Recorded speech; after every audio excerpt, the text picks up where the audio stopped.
लोग, एक गाड़ी खराब हो गई। पीछे आप देख रहे हैं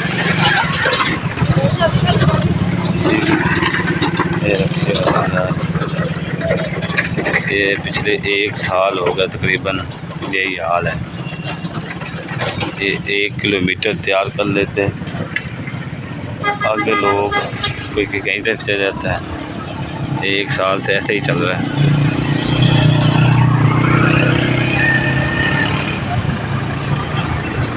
आप देख रहे हैं बहुत सारे लोग हैं। एक गाड़ी ख़राब हो गई है, इसके अलावा वो पीछे मैंने देखा है पंचर हो गए हैं, लोगों के टायर पटाखे मार गए हैं मोटरसाइकिल के।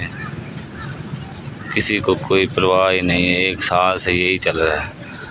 ये क्या करें कि पहले 1 किलोमीटर बना लें, फिर आगे बना लें, टोटे करके बना लें, सारी सड़क उखेड़ देते हैं लोगों को। मैं कहता हूँ इतनी ख्वारी कि सोच भी नहीं सकते आप।